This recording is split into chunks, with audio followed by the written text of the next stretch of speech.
Hello, good afternoon, good morning, good evening, wherever you are, and welcome to a Supermetrics and Google webinar about how to future-proof your marketing analytics stack with Google Cloud Platform and Supermetrics.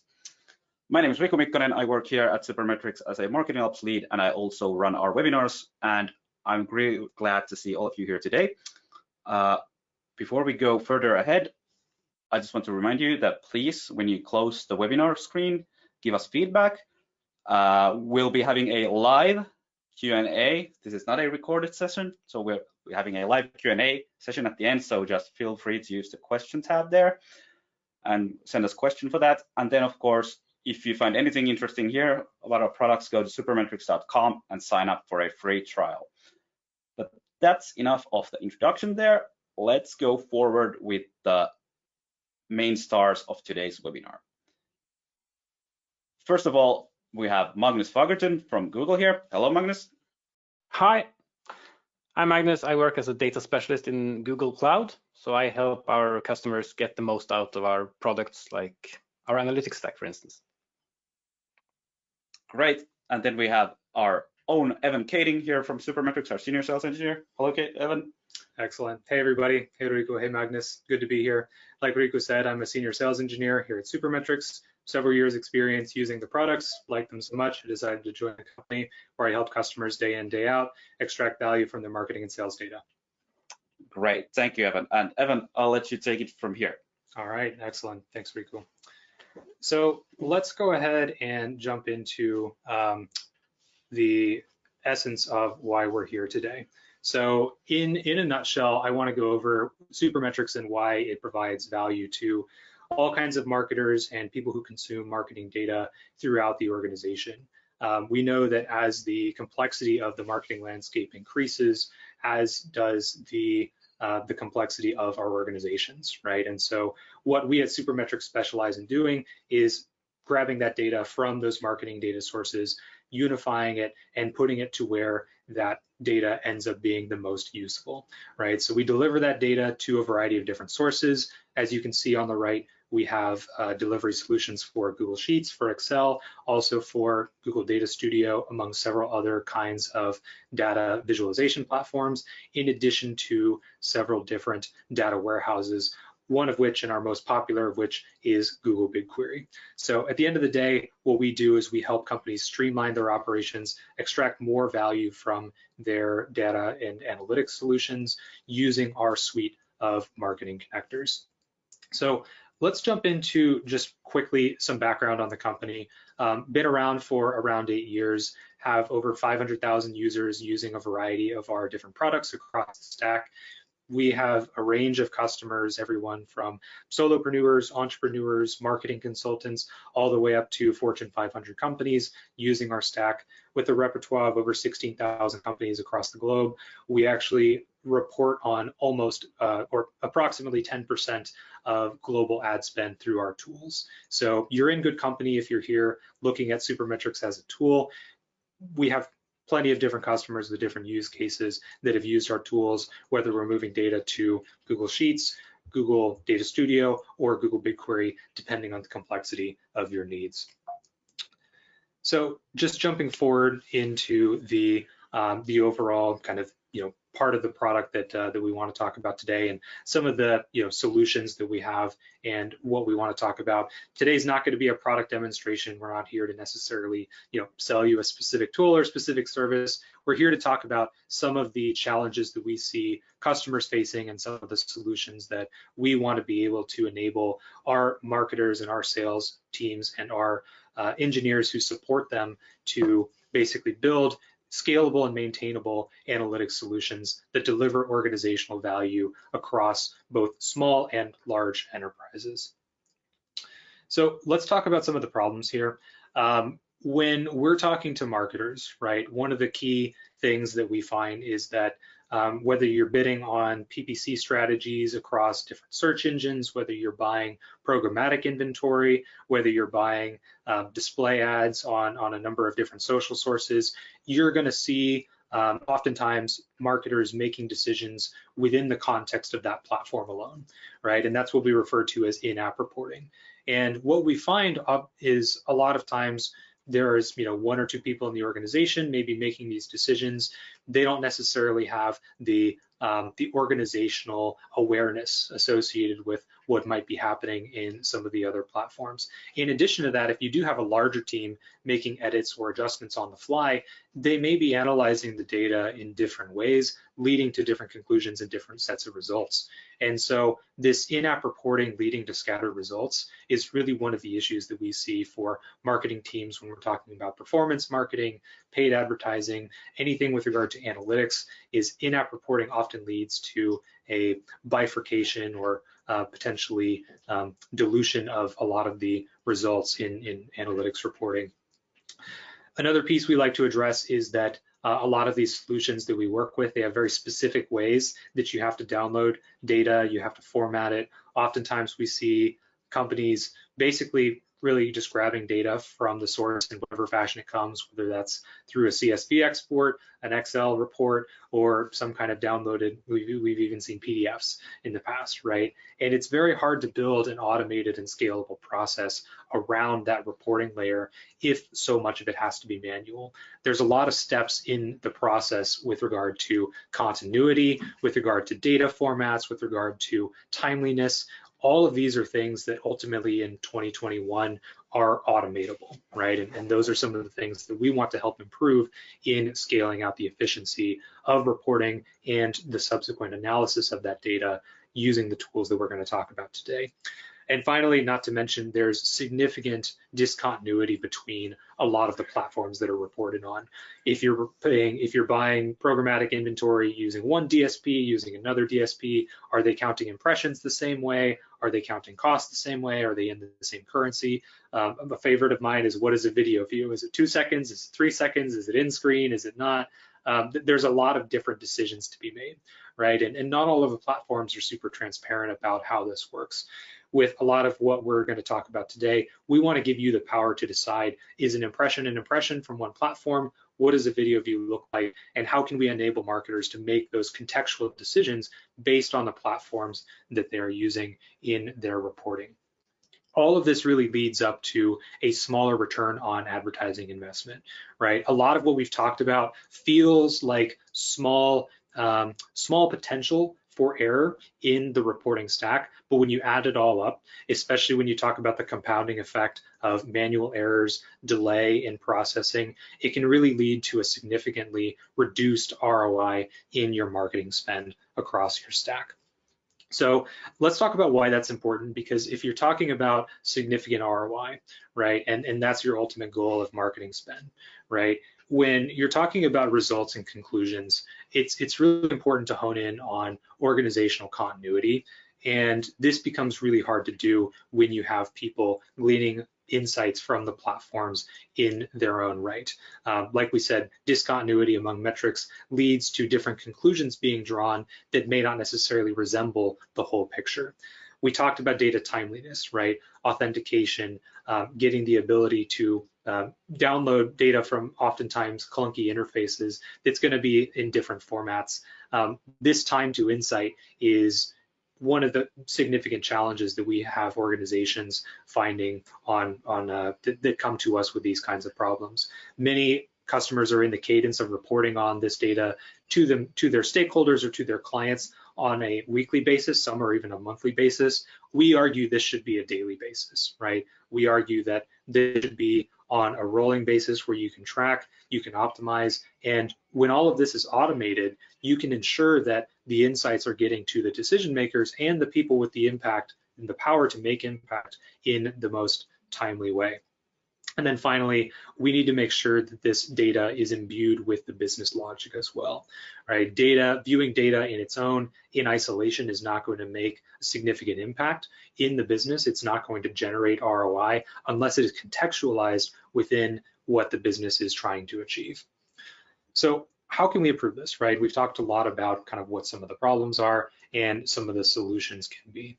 What I'm going to dive into here is the set of analytics stacks that we've identified. And when I say analytics stacks, it's really more of an architectural pattern that we identify from our customers in differing levels of maturity. So I'm going to talk about what we see as kind of a tier 1 or tier 2 analytics stack, and Magnus here is going to talk about what a tier 3 analytics stack here looks like. So when I say, tier 1, tier 2, we're not necessarily judging or imparting any value upon these stacks. We're saying that every organization is a certain level of data maturity when it comes to marketing, and wherever you are in the stack, we want you to be able to recognize where you are, what hurdles you may have already overcome, and what hurdles may lie ahead, and to try to provide you some guidelines and let you know, hey, every organization in the globe is experiencing some of these today. So let's jump in.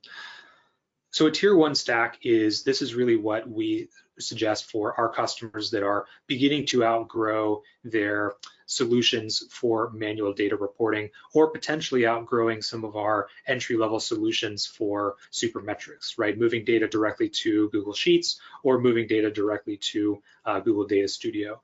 We often find that with higher data volumes and with varying amounts of consistency, it can be hard to track down a lot of these different data sources and maintain continuity. And so what we suggest as a tier 1 stack is really using a tool like Supermetrics to automate the delivery of your marketing data into BigQuery using Google Data Studio for visualization. And in addition to this, leveraging BigQuery's native integrations with other Google Cloud and Google G Suite properties, such as G Suite, Google Sheets, and Google Cloud Storage, using those to ingest non-potential marketing data sources into BigQuery and automating those flows as much as possible. So in here, Magnus is going to talk a little bit about what BigQuery is, how it's architected, and why it's the optimal tool for the solution. Yeah, thanks, Evan. So BigQuery it's a serverless analytic platform, and it is the heart of Google Analytics. So it's used both for marketing data, but also as a general purpose platform for all of our cloud customers. And why is Google BigQuery such a great fit for marketing data? First of all, it's because it is serverless, we are able to sort of decouple the storage and the compute. So you pay for what you store. So the price to store a terabyte of data is $20 a month, or it goes down to $10 if you leave it there for 90 days. You can load it for free into BigQuery, and whenever you need to query the data on demand, you get allocated compute resources to scan this data. So it's very scalable. You can start really small, and if you start small, the cost is nothing. So it scales together with you, and it's not a database you need to start or patch or manage. It's just a service that is there, very cheap in the beginning, and it scales with your usage. And you can use it across the whole business as well, but for marketing, it's a really good fit. Okay, Evan, I think back to you. Excellent, thanks, Magnus. Yeah, and I'll second that as well, in that many of the customers that we talk to that are just beginning their data analytics journey may not necessarily be familiar with SQL. We find that BigQuery is one of the best, if not the best, entry-level data analytics warehouses. And I say entry-level not because of a lack of capabilities, simply because it is an approachable interface, right? It's something that integrates with tools that are familiar to marketers like Google Sheets, like Data Studio, but at the same time serves the needs of large Fortune 500 enterprises in all ranges of manners, whether it's healthcare data, financial data, including marketing data. So it's built for scale and something that you can be confident in putting your data on. Even if it's a small amount, you know that you can grow that over time without running into significant hurdles.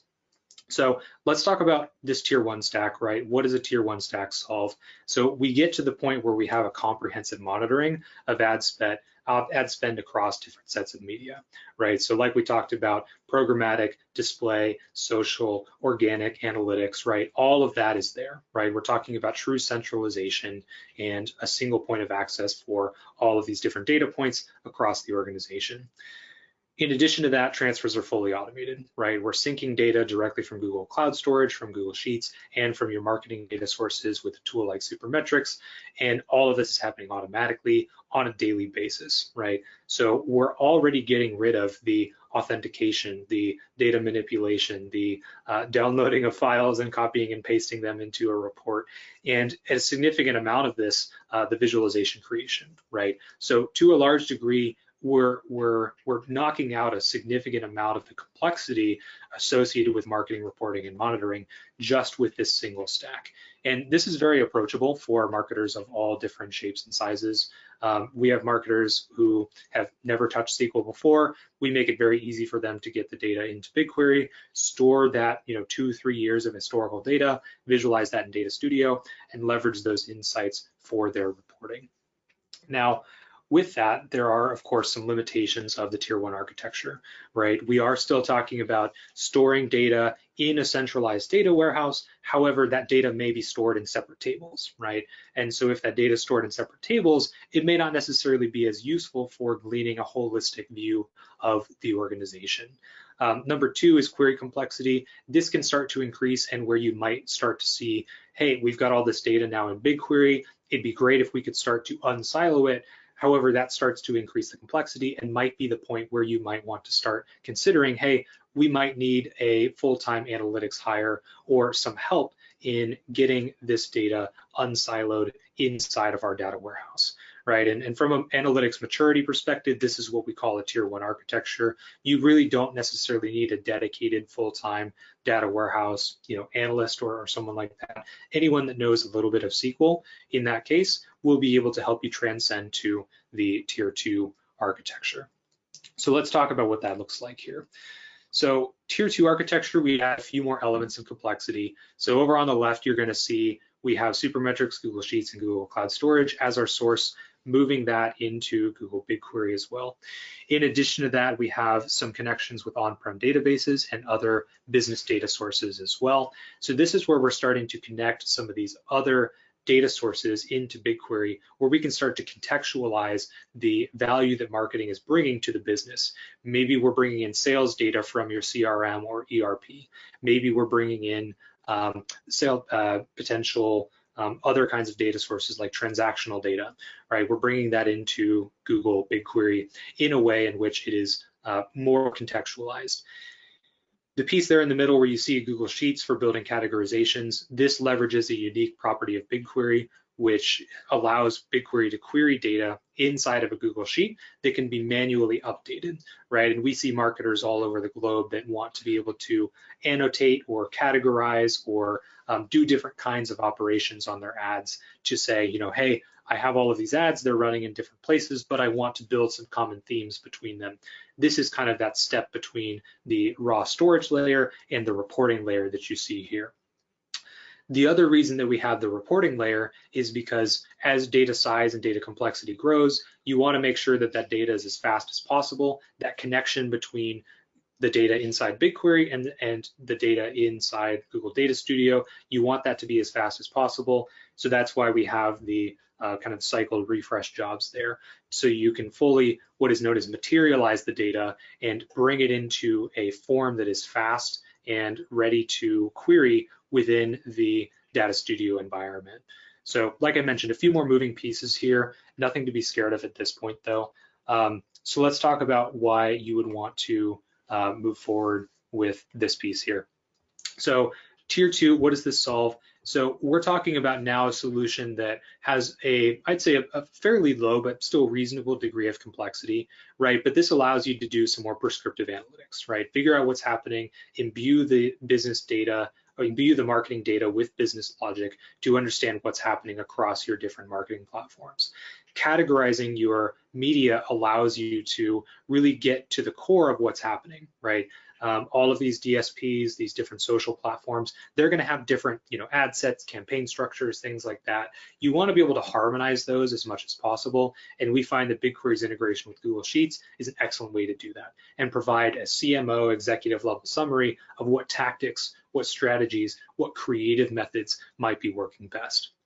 Similarly, when we're blending that data, it allows a 360 comprehensive view of all media spend, and not to mention just media spend online, but media spend offline as well. We've worked with several customers who want to figure out how to report on their out-of-home advertising investment as well, right? We say, well, the best we can do is throwing that into a Google Sheet and making sure that that spend is replicated and is available inside of BigQuery. That's a great way to make sure that you have the comprehensive data available, especially if you want to get to some of those higher level, what Magnus will talk about is kind of some machine learning algorithms as well. You want to make sure you're capturing that full spend in that data warehouse here. And of course, we've gotten to the point where we're solving data centralization. Maybe we're starting now to talk to operations finance teams, right, about incorporating their data into BigQuery as well and contextualizing everything that we have here. Now, that said, tier 2 applications, tier 2 data stacks, they do have some limits. Let's talk about complexity. So as you increase the number of complexity, the number of data sources, the complexity will of course increase.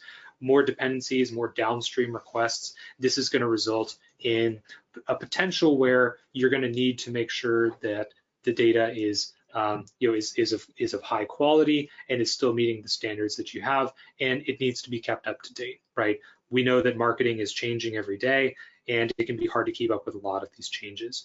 Because it's changing so often, we need a robust documentation solution, and a tier 2 stack generally does not have very many attributes of documentation or discovery in that regard.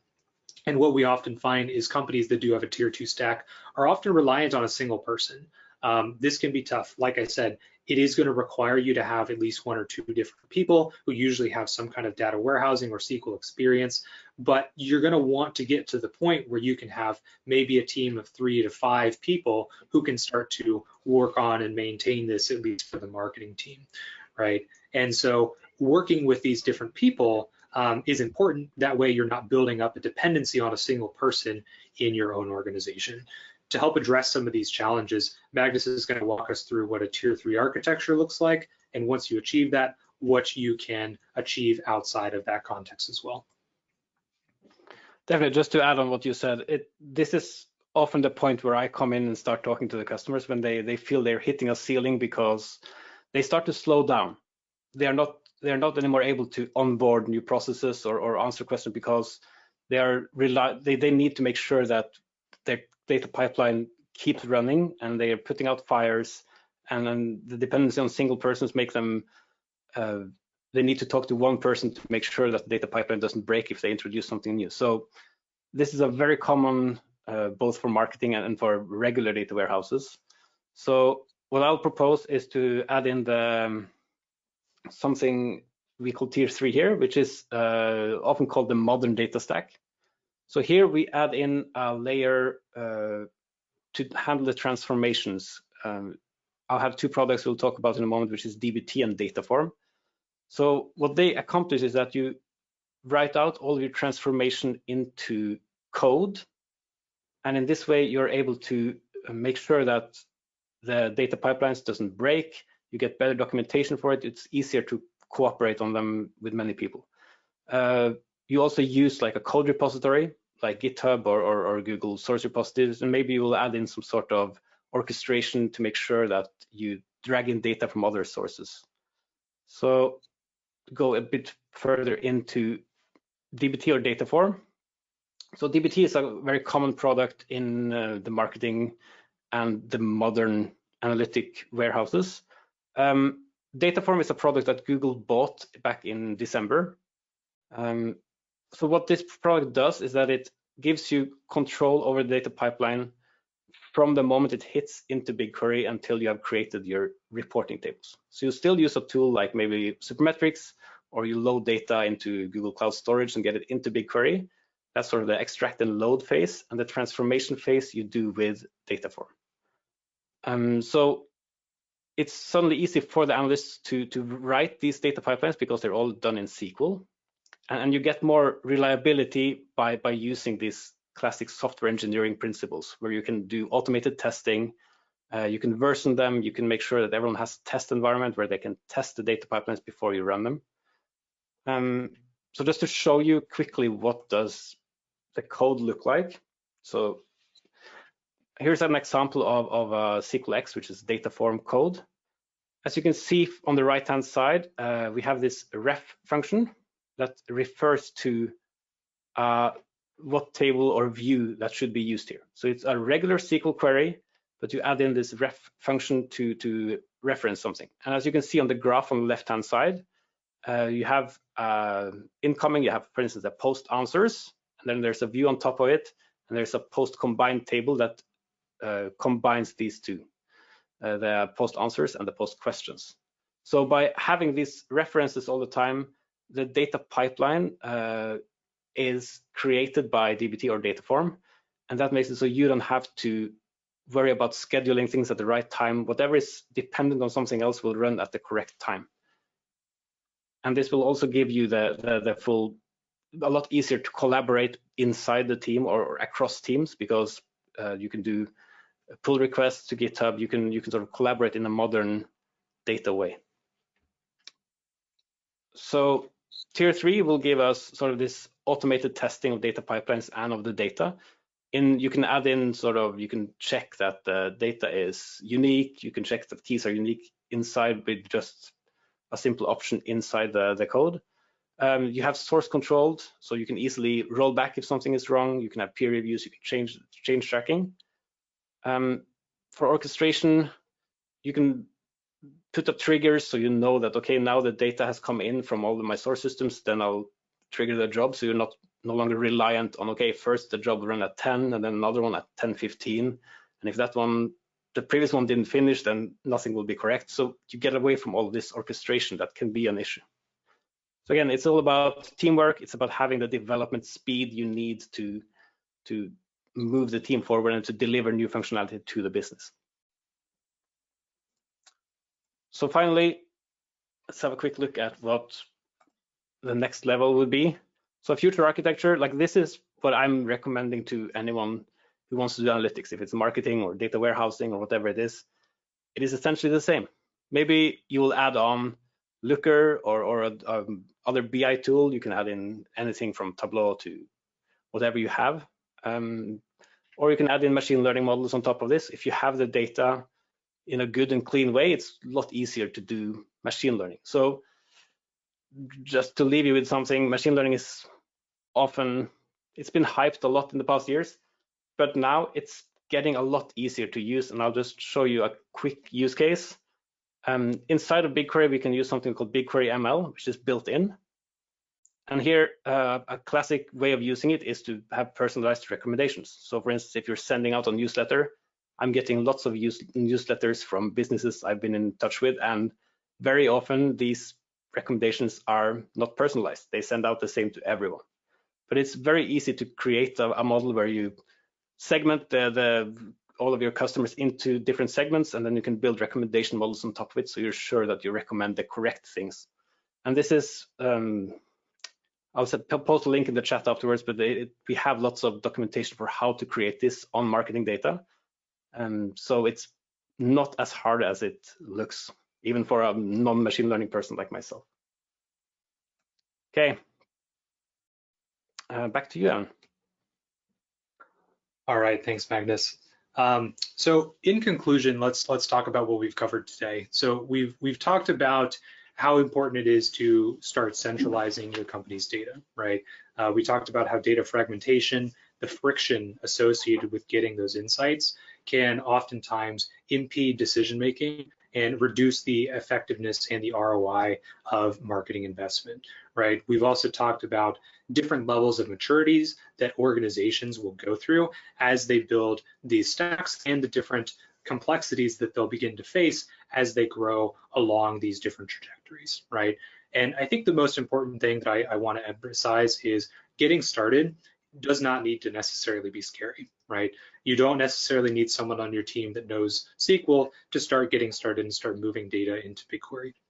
Myself, I knew a little bit of SQL. I had taken a few online courses, and all of a sudden, then my agency started moving data into BigQuery, right? And to me, I felt that it was a very clean on-ramp because I knew enough to get started, but I knew more importantly what the business context was around the data. We find that the best place you can be is with your data in a warehouse, knowing what you need to get done and learning how to get that done, right? And it is a step in building up that organizational maturity. So getting started and knowing that you have the ability to expand and what your North Star metric or what your North Star data stack goal might be, we hope to at least give you a roadmap here today that you can use. Like I mentioned, iterating and expanding and recognizing the hurdles is going to be really important for growing through this.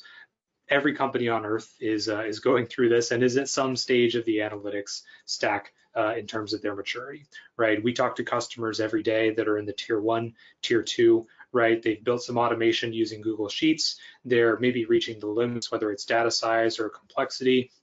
We try to help them overcome those challenges by diagnosing, figuring out where they are, and what kinds of human resources they have as well at their disposal to start tackling these challenges. And it's important to know that there's a large community of users here at Supermetrics, but also in the analytics engineering ecosystem at large that are facing these exact challenges today, right? And so the best thing you can do is get started on this journey, recognize some of the hurdles, and make sure that you're working towards delivering business value using your marketing data. I think that's all we have in terms of slides today. Riku, do you want to close us up here? Yeah, so we have a few minutes for some questions. We already have some good ones over there, but please, there's a question tab in the GoToWebinar interface, so please do send your questions and we'll have Magnus and Evan answer those. So let's start with the first one. I own an online marketing agency and I want to show my clients their results via Google Data Studio. The results are a mix of paid Facebook, Instagram, and LinkedIn ads and Google ads. How would you go forward with that? Could you? Yeah, of course. I'd be happy to. So marketing agency, right? Sounds like most of the ads are online. It sounds to me like unless there's an existing BigQuery installation that we don't know about, tier 1 stack to me sounds like the most approachable solution, right? With Supermetrics, you can sign up directly in BigQuery for a free trial using Supermetrics directly within the Google Cloud Marketplace. One thing to mention as well is Magnus did mention that BigQuery is very affordable in a lot of ways, not only in the terabytes, but also in the gigabytes and megabytes, right? For small data, I'd say, and this is me estimating, probably 80% of our BigQuery customers pay close to nothing for BigQuery because BigQuery has such a generous free tier, right? With BigQuery, the free tier is such that you get, maybe Magnus, you can correct me if I'm wrong here, but X amount of queries or X amount of data queried and X amount of data stored to a large degree for free, right? And so for smaller data volume, 10 gigabytes storage and 1 terabyte of queries per month. Perfect. Yeah, and what we find is that for companies that are just getting started, they're well below both of those thresholds, right? And so knowing that you can get started with BigQuery for little to no out-of-pocket cost is really important to a lot of our customers. In addition to, I think, a free, depending on your region, 300 euros or $300 amount of credits to spend, even if you do start exceeding those thresholds. So that to me seems like a reasonable way to get started, is taking a look at what some of those tier 1 architecture stacks look like and figuring out what data sources are going to make the most sense for reporting on in your business. We have a variety of resources as well on our Supermetrics blog, and Riku, maybe you can send these out afterward on the best way to connect your Google Sheets to Data Studio or to BigQuery via Data Studio, in addition to any kind of offline data you may want to upload to cloud storage that also syncs to BigQuery as well. Great. Continuing that, which would be the correct Supermetrics product for a setup like this? Would it be Supermetrics for Google's cloud storage? And I think they're referring to tier 3 or tier 2. Yeah, for tier 3 or tier 2, that's a good question. We have companies that are using both, and I'll talk about the differences between the two. So we can move, at Supermetrics, we can move data directly into BigQuery tables for you, or we can move data directly into Google Cloud Storage as well. Google Cloud Storage is Google's basically blob storage, if you will, right, where you can store flat files. It's their data lake solution, right? So if you're investing in and already have a data lake solution in Google Cloud Storage, this can be a great complementary option to start moving and cataloging your marketing data there. we have customers that prefer this for, I'd say, a variety of reasons. Number one is customers who are already using things like Spark on Dataproc or something like that, and they need to have their data inside of a data lake for their machine learning or their data science purposes. This is great for that. Number two is we have customers that have security concerns around us writing directly, or us or any other vendor for that matter, writing directly to their BigQuery instance. They have organizational policies that require them to scan all incoming data. That's easier to do when we're loading data directly to some kind of cloud storage bucket rather than directly to a BigQuery table. The other thing that I like about loading data to cloud storage as opposed to loading data directly to BigQuery is it allows you to treat your data warehouse tables as ephemeral tables, right? You can essentially drop them at will if you decide to change the schema, and you can always back up and restore to data as it sits inside of your data lake. So there are pros and cons to both, right? I'd say it's much easier to get started moving data directly to BigQuery. However, if you do have robust security needs, specialized security needs, or you have any of those advanced use cases, then cloud storage can be a good option as well. Great. So we have yet another question about Supermetrics. So how do you recommend me to implement Supermetrics? Yeah, certainly. So that's a tough question to answer without too much context. We do have a sales team and a support team. I believe we have online chat now, if I recall, as of a few weeks ago. And so we'd be more than happy to talk with you. Feel free to sign into, or feel free to visit us at supermetrics.com, where you can chat with one of our representatives and we can help find the best solution for you. Great. Now, a question for you, Magnus. So how does DBT connect to Google BigQuery? So there are multiple ways. Either you use if you use the open source version of DBT, then you need to run it somewhere. It's very common to run it in a container, and then you need to give it privileges somehow, like a service account that it will connect with. Or there is also a web version of it where the DBT Cloud, and there you also need to give them a service account key. So it needs to have a key because it will actually connect to the database and run different queries to create all these tables and views that you need. So service account, or yeah, usually there. Great. Also one question, how would one go and start using BigQuery? How is BigQuery available for a new user? Yeah, so there is the easiest way is to just use either have a Google account or a Gmail account and just go to console or cloud google.com.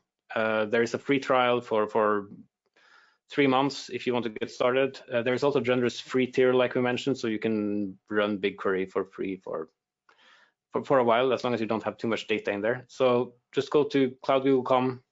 That's where it starts. Great. Okay, I see we have no further questions, so let's move on to the closing statement. So basically, thank you all for attending here today. Before you go and close the webinar window, there's a feedback that pops up when you leave the instance. And of course, if you still have any questions that we didn't answer, you can still leave them. We'll get back to you after the fact. And then, of course, if any of this interested you, you can go to supermetrics.com or cloud.google.com to sign up for a free trial. So please visit us at www.supermetrics.com. And from myself, for Evan, and especially for Magnus, who joined us here today, we would like to thank you and hope to see you in the future. Have a great midsummer and rest of your week. Thank you.